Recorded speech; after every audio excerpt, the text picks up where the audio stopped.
Ambassador Elena Vasquez stepped off the transport shuttle and took her first breath of recycled station air. The massive diplomatic complex stretched before her like a metal city floating in space. Through the transparent walls, she could see the blue-green planet Kepler 442b spinning slowly below. This was neutral ground, where 12 different alien species came to make decisions that affected the entire galaxy. Elena had been Earth's top diplomat for 15 years. She spoke 7 alien languages and understood their customs better than most humans. Today felt different, though. The messages from the Galactic Council had been colder than usual. Their words were polite, but something underneath felt wrong. Ambassador Vasquez welcomed to Station Harmony. The voice belonged to a tall, thin alien with blue skin and 4 arms. This was Coordinator Zelnith from the Hegemony, one of the most powerful species in the Council. "We hope your journey was comfortable." "Thank you, Coordinator. I'm ready to begin the trade discussions whenever convenient." Elena kept her voice friendly but professional. Behind Zelnith, she noticed other aliens watching her with unusual interest. Their eyes followed her every move. The first day of meetings went normally. Elena sat at the large round table where representatives from 12 species discussed trade routes, mining rights, and cargo schedules. Humans controlled only a small section of space, but Earth's metals and rare materials were valuable to many alien civilizations. During breaks, Elena noticed whispered conversations that stopped when she approached. Council members who usually greeted her warmly now gave only quick nods. Something was definitely wrong, but she couldn't figure out what. On the second evening, Coordinator Zelnith invited Elena to a formal dinner. This was normal diplomatic practice, and Elena accepted gladly. The dining hall was beautiful, with crystal walls showing views of distant stars. Representatives from all 12 council species attended, dressed in their finest ceremonial clothing. Elena wore her best Earth formal dress, deep blue with silver details that represented Earth's oceans and moon. She had learned long ago that small gestures like this mattered in alien diplomacy. Every detail sent a message about respect and friendship. The dinner started well. Elena enjoyed conversations about art, music, and philosophy with several alien diplomats. The food was specially prepared to be safe for human biology, something the Council took pride in providing for visiting species. Councillor Thektar from the Hegemony sat across from Elena. He was older than most of his kind, with deep wrinkles around his large black eyes. "Ambassador Vasquez, how do humans really feel about taking orders from more advanced species?" The question surprised Elena. "I'm sorry, Counselor, but humans have always seen our relationship with the Council as partnership, not taking orders. We respect your experience and wisdom." Thektar's mouth curved into what might have been a smile on his species. "Of course, partnership." He raised his glass in a toast. To knowing one's proper place in the universe. Elena felt uncomfortable but raised her own glass. To mutual understanding and continued friendship. She drank the sweet purple liquid, a traditional Hegemony wine that humans could safely consume. The taste was pleasant with hints of fruit she couldn't identify. Around the table, other aliens watched her drink with unusual attention. 20 minutes later, Elena began to feel strange. Her head felt light and color seemed brighter than normal. At first, she thought it might be the wine's natural effects. But then her hands started shaking. "Excuse me," Elena said, trying to stand. "I think I need some fresh air." Her legs wouldn't support her properly. She stumbled, grabbing the edge of the table for support. Several aliens stood as if to help, but none of them moved toward her. "Ambassador Vasquez, are you feeling unwell?" Coordinator Zelnith's voice sounded concerned, but his eyes were cold. Elena's vision blurred. The room spun around her as she collapsed to the floor. Her last clear memory was seeing Thektar looking down at her with satisfaction in his dark eyes. She woke up 3 days later in the station's medical center. Dr. Harrison, the human doctor who traveled with her diplomatic team, sat beside her bed. His face was grim. "Elena, thank God you're awake. We almost lost you. What happened?" Elena's voice was weak and scratchy. "Poison. A very sophisticated neural toxin that specifically targets human brain chemistry. If our emergency medical systems hadn't caught it so quickly, you would have died within hours." Elena tried to sit up, but her body felt weak. "Poison? But that's impossible. The Council's food safety protocols were bypassed by someone with high-level access," Dr. Harrison said quietly. "Elena, this wasn't an accident. Someone tried to kill you. The investigation that followed was a joke. Council security claimed their cameras had mysteriously malfunctioned during the dinner. No evidence of tampering with the wine could be found, though Dr. Harrison had clear proof of the poison in Elena's blood. Witnesses gave conflicting stories about what they had observed. Chief Investigator Mordoon, a six-legged creature from the Confederation, presented his final report after just 2 days.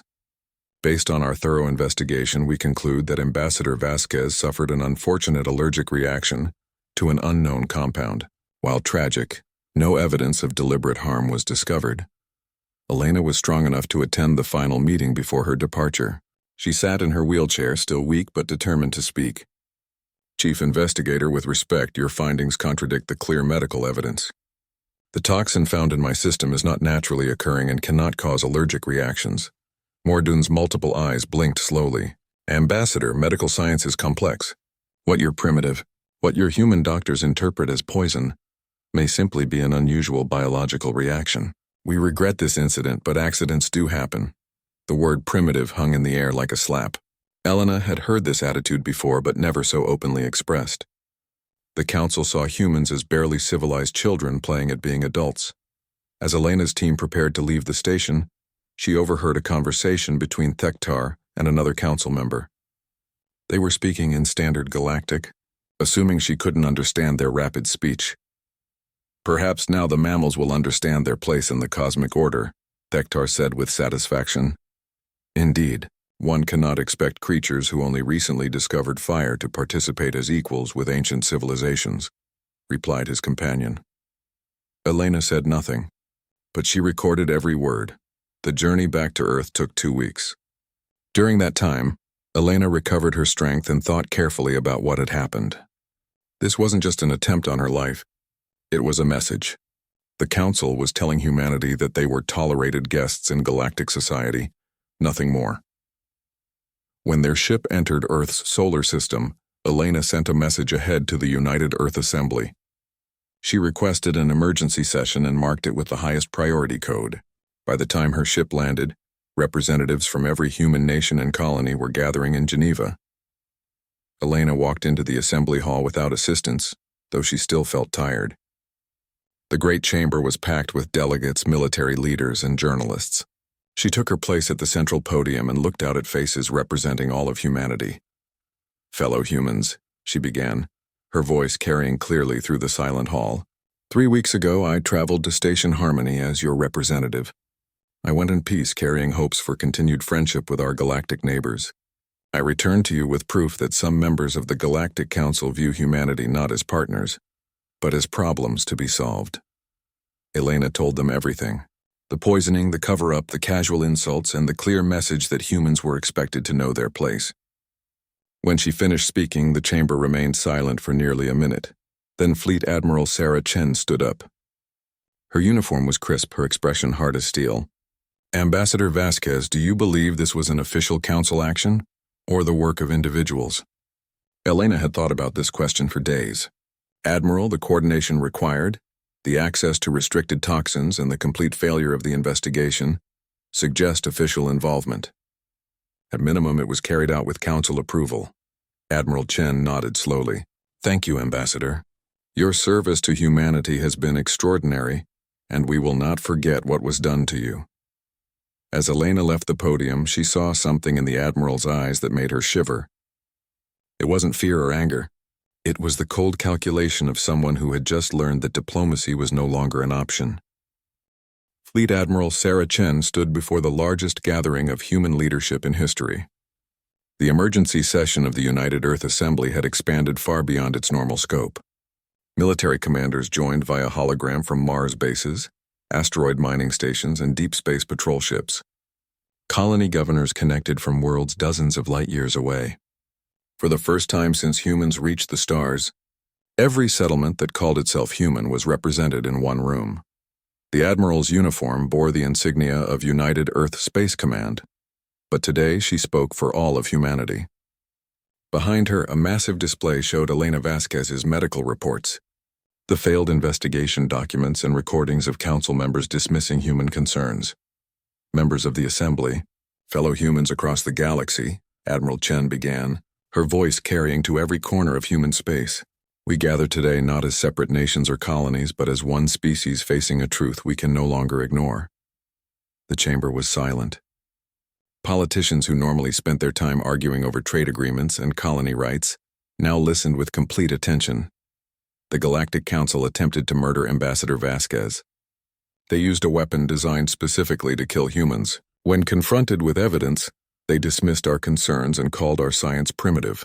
They made it clear that they view humanity as children who need to be disciplined when we step out of line. Admiral Chen's words were calm, but everyone listening could hear the steel underneath. The Council believes we are weak because we prefer diplomacy to warfare. They mistake our desire for peace as inability to fight. Today, they learn the difference. A murmur ran through the assembly. The representatives knew what was coming, but hearing it spoken aloud still shocked them. I am recommending that the United Earth Assembly approve a formal declaration of total war against the Galactic Council and all member species. Not a border conflict, not a trade dispute. Total war until every single Council species either surrenders unconditionally or is removed as a threat to human existence.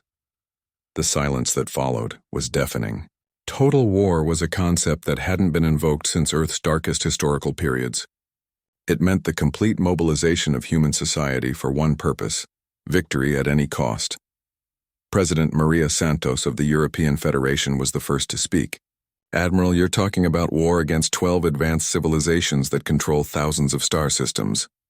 Humanity has been in space for barely 2 centuries. Our combined fleet is less than 3,000 ships. The Council commands millions, Admiral Chen nodded. Madam President, you're absolutely correct about the numbers. But you're thinking like a politician. Let me think like a soldier. The Admiral activated a new display showing human space. It looked tiny compared to Council territory, just a small cluster of stars on the edge of the galaxy. The Council sees numbers, ships, planets, populations. They fight wars like chess games, moving pieces carefully to minimize losses and achieve limited objectives. They've never faced an enemy that approaches warfare as a mathematical problem to be solved. General Jiang Wei, commander of the Mars Defense Force, leaned forward. Admiral, what exactly are you proposing? General, I'm proposing we do what humans have always done when facing impossible odds. We change the rules of the game. Admiral Chen's presentation shifted to classified military projects that most of the assembly had never seen. Research facilities hidden in asteroid belts. Weapons programs that had been disguised as deep space exploration. Technologies that pushed the boundaries of human engineering. For 50 years since our first contact with alien life, we've been preparing for this possibility. Not because we wanted war, but because we understood that peaceful species survive only when they're capable of terrible violence. The display showed sleek ships unlike anything in the current human fleet, weapons that seemed to bend the laws of physics, manufacturing facilities that could turn raw asteroids into war machines. The Council thinks they know human military capability because they see our patrol ships and trade vessels. They've never seen what humans build when we're actually trying to kill something. Dr. Rebecca Lawson from the Luna Research Institute raised her hand. Admiral, even with advanced weapons, we're still talking about fighting a war across thousands of star systems. The logistics alone, Dr. Lawson, that assumes we plan to fight their kind of war. We don't. Admiral Chen's smile was cold. The Council wants to treat us like children? Then we'll show them what human children do when they're angry enough. The Admiral explained the strategy in simple terms that made several delegates look sick. Humanity wouldn't try to match the Council ship for ship or planet for planet. Instead, they would use targeted strikes to destroy the Council's ability to make war. We identify the 12 most important worlds in Council space. Command centers, major shipyards, population centers of key species. Then we eliminate them. Not occupy them. Eliminate them. We turn them into object lessons for any other species that thinks humans can be murdered without consequences. The plan was terrifyingly simple. Small human fleets would strike deep into Council space using new stealth technology. Their targets wouldn't be military installations that could be rebuilt. They would be the planets themselves. The Council has never faced an enemy willing to destroy entire worlds. Admiral Chen continued. They fight wars to gain territory or resources. We'll be fighting to ensure this never happens again. Delegate Harrison from the Centauri colonies stood up. Admiral, you're talking about genocide, killing billions of innocent civilians. Admiral Chen's expression didn't change. "Mr. Harrison, they tried to murder our ambassador during a peace conference. They used a weapon designed to target human biology specifically. They told us we need to know our place. How many innocent humans will die if we let this stand?" The debate that followed lasted 6 hours. Representatives argued about moral implications, strategic concerns, and the future of human civilization. Some worried that total war would make humans into the monsters they were fighting against. Others pointed out that the Council had already demonstrated they saw humans as expendable. In the end, the vote wasn't close. 437 delegates voted for the declaration of total war. 12 voted against. 3 abstained. As the results were announced, Admiral Chen activated communication links to every human military facility in known space. Her next words would be remembered for centuries. "All human military commanders, this is Fleet Admiral Chen, with Priority Alpha authorization, effective immediately. The United Earth Assembly has declared total war against the Galactic Council. Operation Reckoning is now active. I repeat, Operation Reckoning is now active." Across human space, massive machines that had been disguised as mining equipment revealed their true purpose. Deep space factories began converting raw materials into weapons of unprecedented destructive power. Research stations started transmitting technical specifications for new ship designs to construction facilities. The transformation was breathtaking in its speed and scope. Within hours, humanity's entire industrial capacity had shifted to war production. Civilian transport ships reported to military depots for conversion into warships. Scientists abandoned their research projects to work on weapons development. On Mars, the massive underground manufacturing complex known as Project Forge came online for the first time. The facility was larger than most cities, carved into the planet's core and powered by fusion reactors that had been disguised as terraforming equipment. Ore that had been stockpiled for decades was fed into automated production lines that could build a destroyer in 18 hours. Admiral Chen's final message went out on all civilian channels, reaching every human settlement in the galaxy. Her words were broadcast to trading ships, research stations, and frontier colonies. "Citizens of humanity, today our species faces a challenge that will define our place in the galaxy. The Galactic Council has shown us that they view human life as expendable. They believe our desire for peace makes us weak. They have made a fundamental miscalculation about human nature." The Admiral paused, looking directly into the camera with eyes that had seen too much war. "Humans are peaceful by choice, not by inability. We prefer diplomacy because we understand the true cost of violence. But when diplomacy fails, when our people are murdered and our concerns dismissed, we remember what we really are." The transmission showed images from Earth's history. Ancient battlefields, burned cities, the faces of soldiers who had fought impossible odds and won. "We are the species that survived ice ages and plagues. We are the children of warriors who conquered a planet with nothing but determination and sharp sticks. We learned to split atoms and reach the stars because giving up has never been in human nature." Admiral Chen's voice grew harder with each word. "The Galactic Council wanted to teach humanity a lesson about our place in the universe. They succeeded. They taught us that diplomacy only works when the other side believes you're capable of total destruction. They will learn this lesson through personal experience." The transmission ended with a simple message scrolling across every human communication device. "Total war declared. Victory or extinction. No middle ground." In the depths of space, the first human strike force departed for Council territory. 50 ships that didn't appear on any official registry. Crew 6 months after humanity declared total war, the Galactic Council still didn't understand what they were fighting.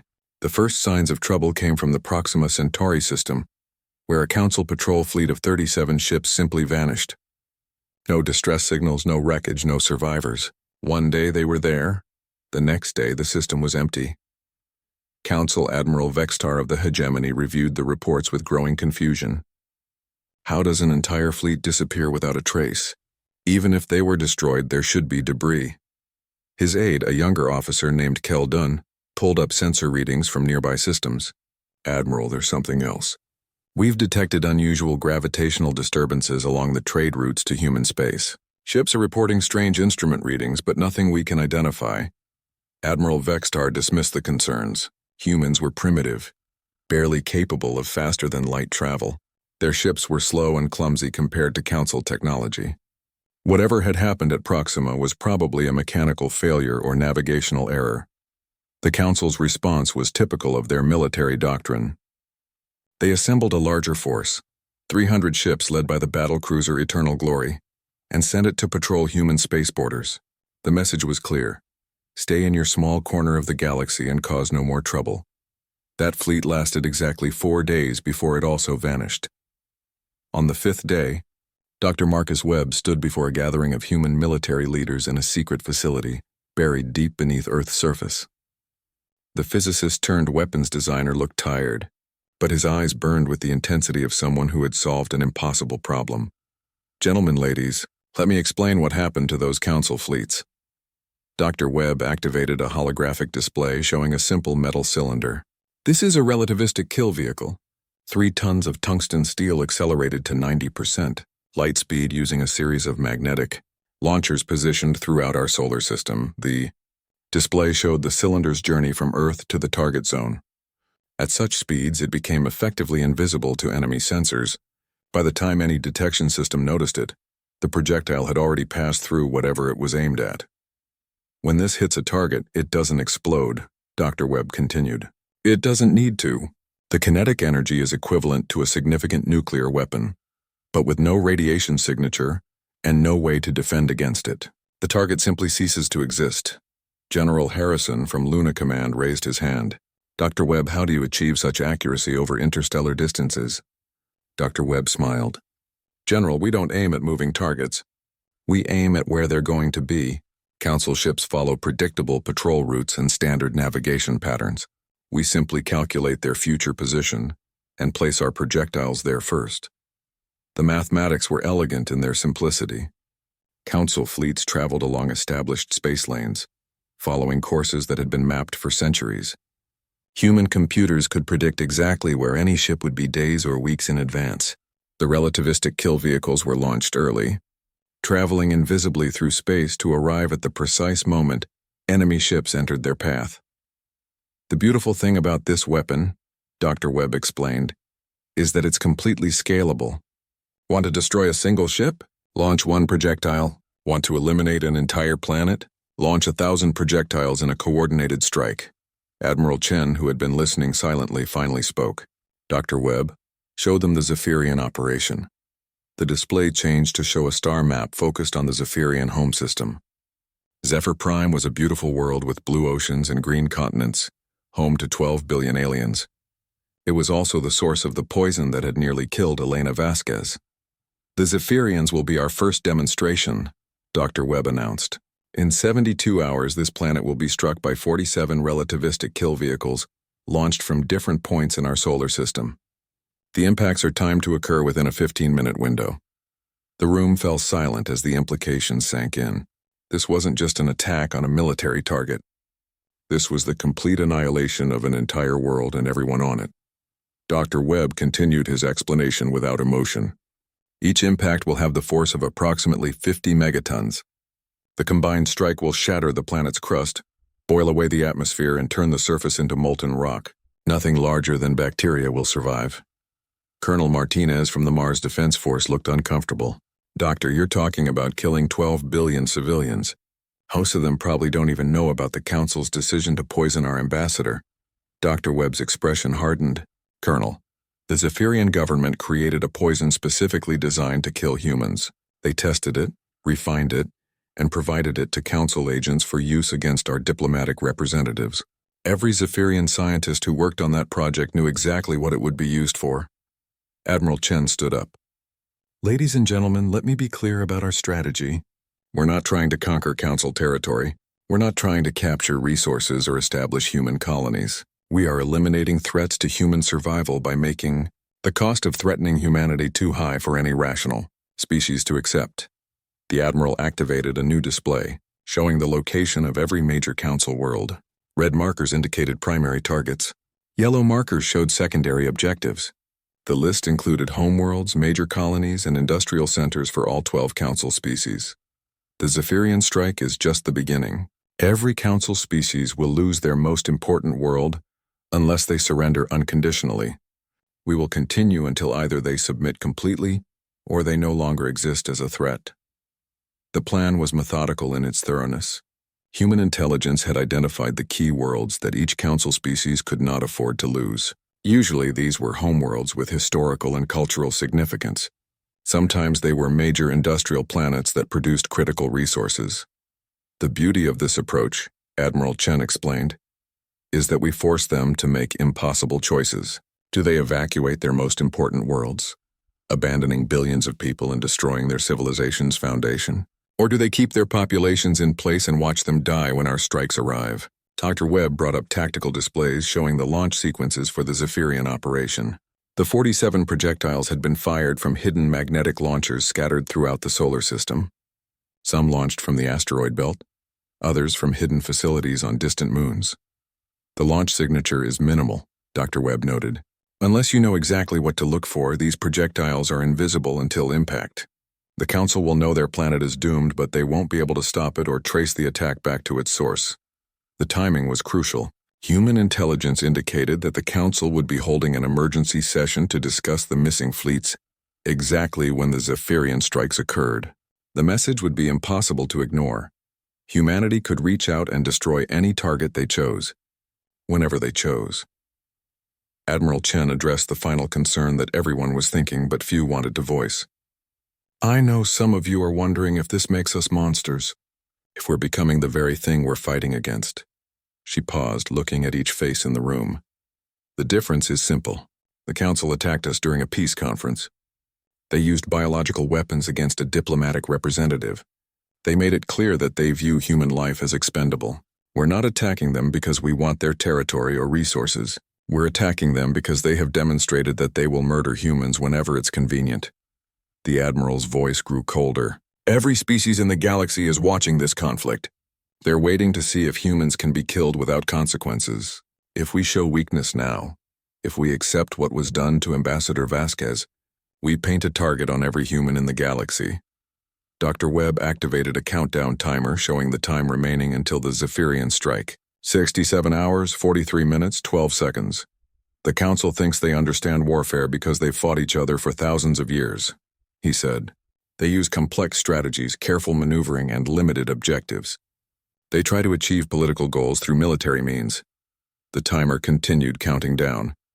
Humans approach war differently. We identify the problem and engineer a solution. The problem is that Council species believe they can murder humans without facing consequences. The solution is to make the consequences so severe that no rational species would ever consider threatening humanity again. As the meeting concluded, Admiral Chen issued final orders to the deep space monitoring stations. I want complete sensor coverage of the Zephyrian system. Record everything. When that planet dies, I want the footage broadcast to every Council world simultaneously. The message that would accompany the footage was already prepared. It would be simple and direct. Ambassador Elena Vasquez was poisoned by Zephyrian toxins. This is the consequence. The next world will be destroyed in 72 hours unless the Galactic Council surrenders unconditionally. 67 hours later, the first relativistic kill vehicle struck Zephyr Prime's northern hemisphere. The impact flash was visible from 3 star systems away, within 15 minutes 40.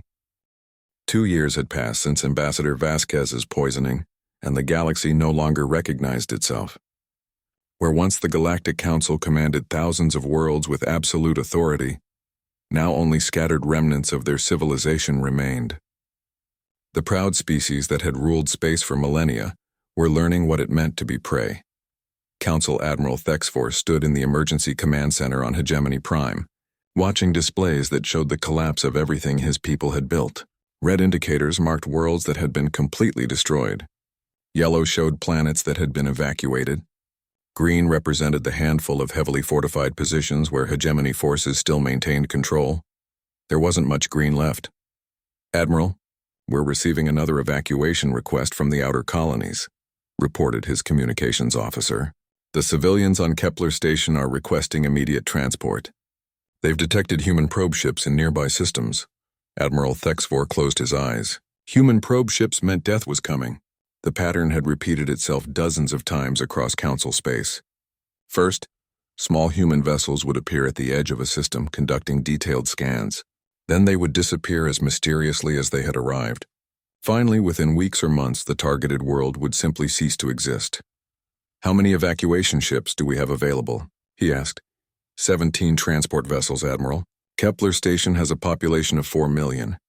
The mathematics were simple and terrible. 17 ships could carry perhaps 50,000 people to safety. The rest would die when the human strike arrived. This was the choice that humanity forced on every Council species: save a few and abandon the many, or refuse to evacuate and lose everyone. Either way, the Council lost territory, population, and the will to continue fighting. "Send the transports," Admiral Thexfor ordered. "Save who we can." Across the galaxy, similar conversations were taking place in the remaining command centers of 11 different species. The Confederation had already lost 6 major worlds. The Syndicate was down to 3 heavily defended systems. The proud Dominion, which once controlled a quarter of known space, now existed only as refugee fleets fleeing toward the galaxy's edge. The human strategy was working exactly as planned. They weren't trying to conquer Council territory. They were systematically destroying the foundation of Council civilization. Industrial worlds were reduced to slag. Cultural centers became expanding debris fields. Agricultural planets turned into lifeless rocks floating in space. Captain Liu Jiang commanded the human vessel, Phantom's Edge, one of the ships responsible for the Council's terror. His vessel was part of the infamous Ghost Fleet, human ships equipped with stealth technology so advanced that they could operate in Council space for months without being detected. "Captain, we're approaching the Nexus system," reported his navigator. "Confederation fleet intelligence indicates this is their primary shipbuilding facility." Captain Zhang studied the tactical display. The Nexus shipyards were massive, capable of building dozens of warships simultaneously. More importantly, they represented the Confederation's ability to replace military losses. Destroying them would cripple any hope of continued resistance. "Begin detailed scans," Zhang ordered. "I want to know everything about their defenses before we transmit the targeting data back to Earth." The Ghost Fleet had revolutionized space warfare through simple technological superiority. While Council species had focused on building larger ships with more powerful weapons, humans had concentrated on making their vessels invisible. The result was ships that could appear anywhere in enemy space without warning. "Captain, I'm detecting over 40 defense platforms around the shipyards," the tactical officer reported. "Multiple patrol squadrons, heavy missile batteries, and what appears to be a new type of energy shield." Zhang nodded. Council engineers had been working desperately to develop defenses against human attacks. Unfortunately for them, they were still thinking in terms of traditional space combat. Defense platforms and energy shields were useless against relativistic kill vehicles that traveled faster than any sensor could track. "Complete your scans and prepare to transmit," Zhang ordered. "Earth Command will want detailed measurements for the bombardment calculations."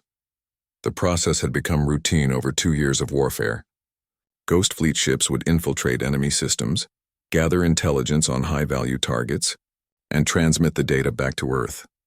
Human computers would calculate precise strike coordinates, and magnetic launchers throughout the solar system would fire projectiles at near light speed. By the time the enemy detected the incoming attack, it was already over. "Sir, we're also detecting significant civilian populations on several orbital habitats around the shipyards," the navigator reported. "Estimate 8 million non-combatants." Zhang hesitated for only a moment.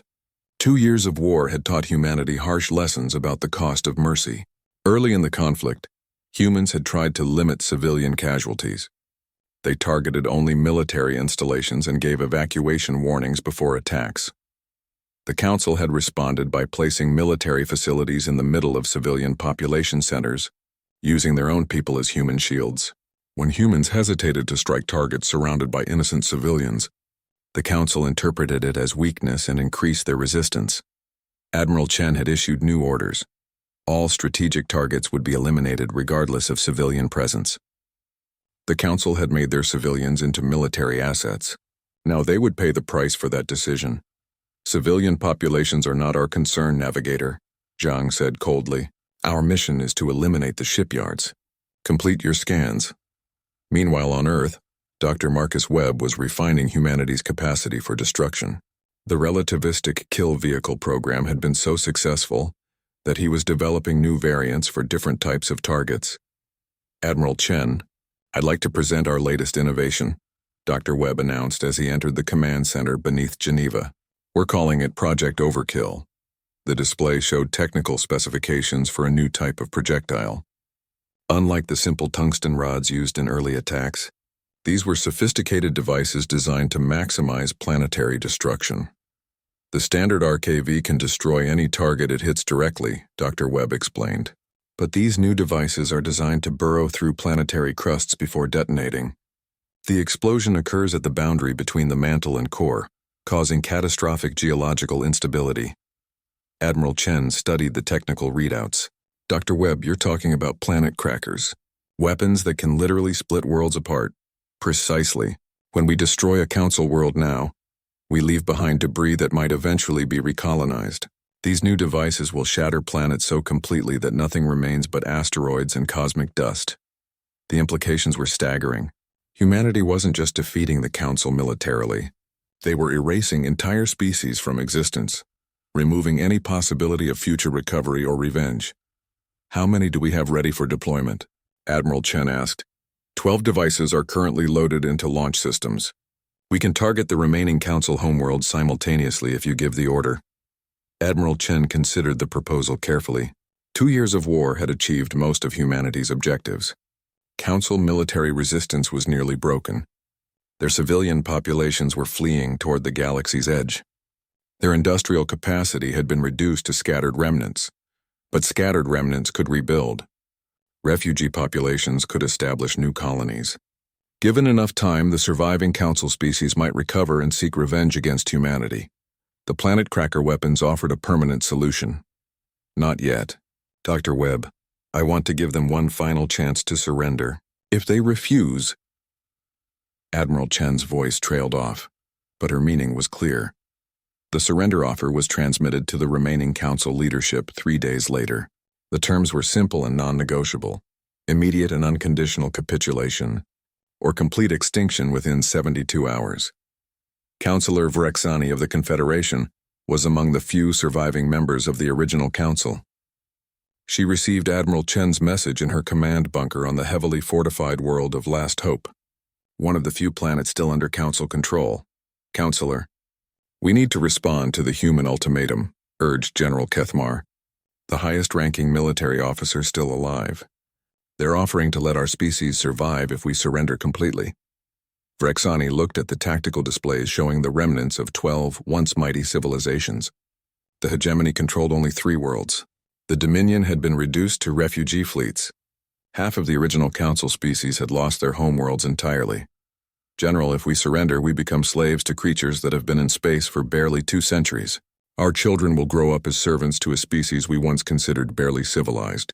"If we don't surrender, Counselor, there won't be any children," General Kethmar replied quietly. The debate among the remaining council members lasted 18 hours. Some argued for continued resistance, believing that human supply lines must eventually overextend. Others pointed out that humanity had shown no signs of military exhaustion after 2 years of constant warfare. In the end, pride decided the issue.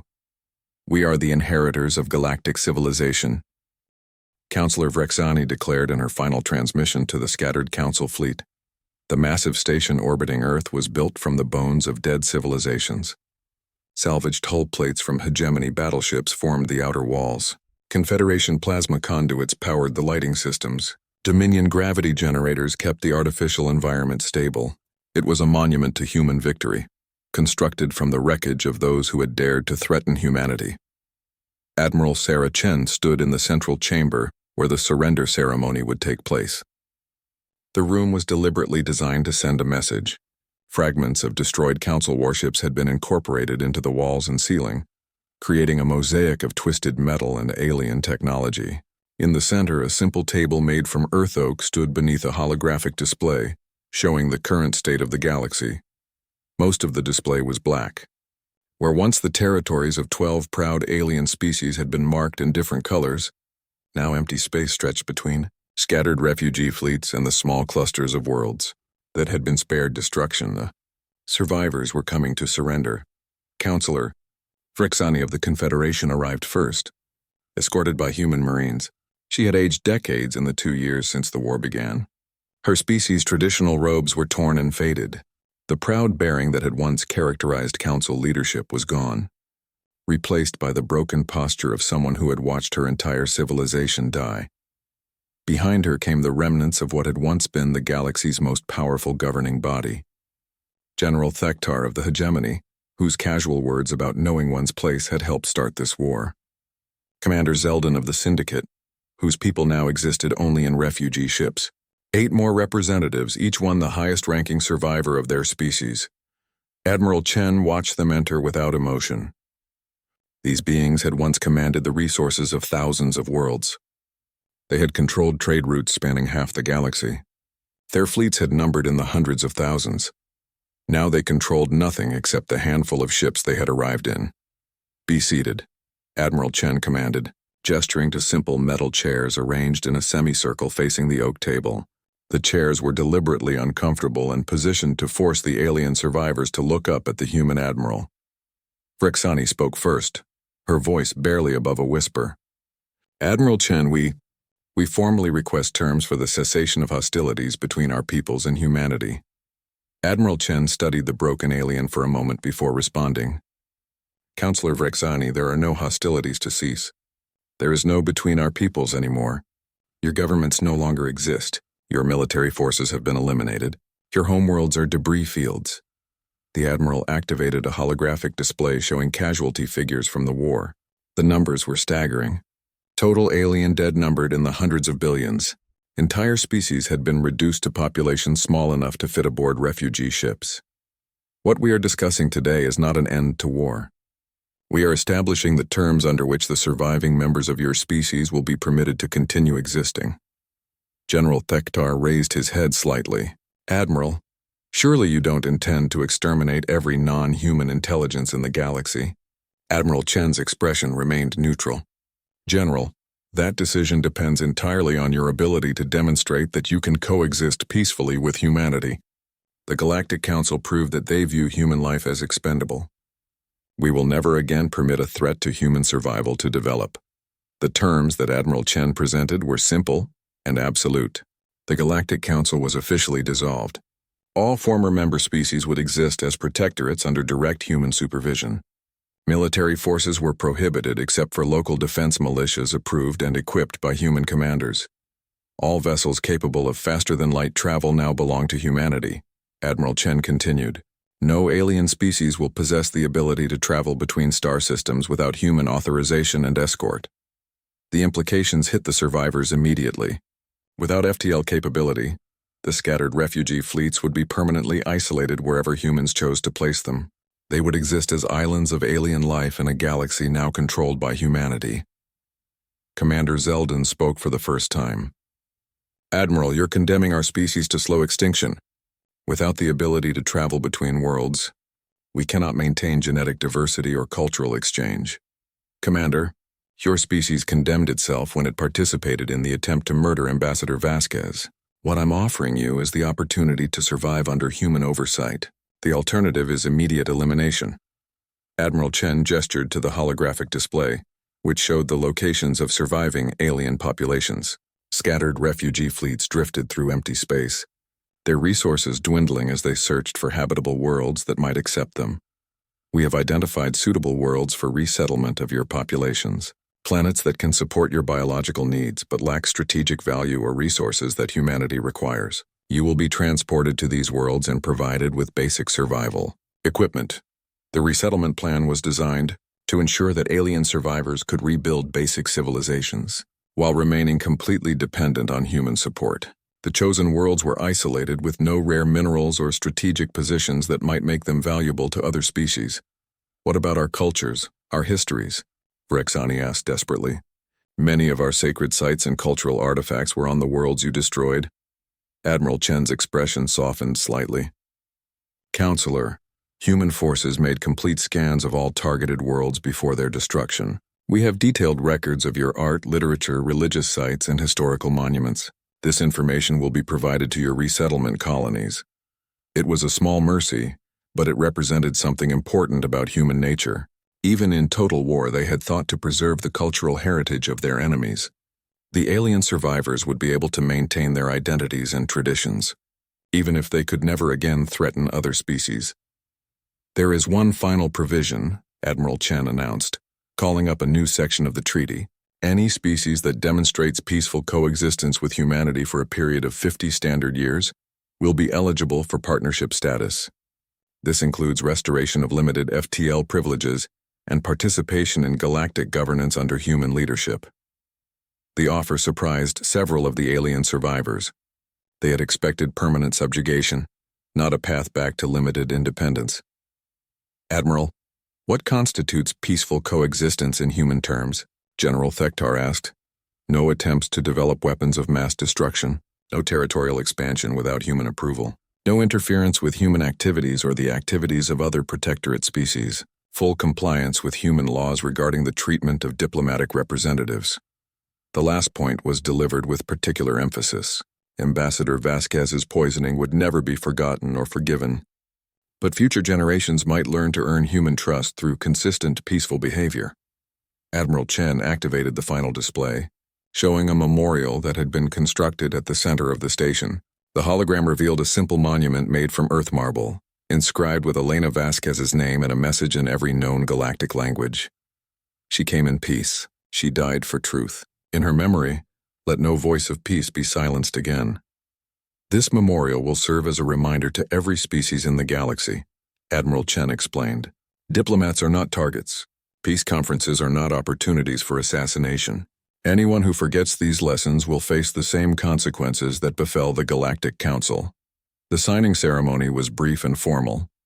Each surviving alien representative placed their mark on the surrender document, formally accepting human authority over their species. As they signed, human recording equipment captured every moment for broadcast throughout the galaxy. The message was intended for more than just the defeated Council species. Unknown civilizations in distant parts of the galaxy would see this footage and understand what happened to those who threatened humanity. Future first contact scenarios would begin with alien species already understanding the consequences of hostile action. After the signing, Admiral Chen addressed the broader implications of humanity's victory. The age of the Galactic Council is over. For 3,000 years, your species controlled galactic civilization through superior technology and coordinated military power. That era has ended. The Admiral gestured to the viewing ports showing Earth below. Humanity will now assume responsibility for maintaining peace and order in the galaxy. We will establish trade routes, mediate disputes between species, and explore new regions of space. But we will do so according to human values and human priorities. Those values, Admiral Chen explained, included protection for diplomatic personnel, respect for peaceful species, and absolute punishment for those who committed acts of genocide or biological warfare. The Council's mistake had been assuming that humanity's peaceful nature indicated weakness. They had learned too late that humans reserved their greatest violence for those who violated the most basic rules of civilized behavior. As the ceremony concluded, the surviving alien leaders were escorted to transport ships that would take them to their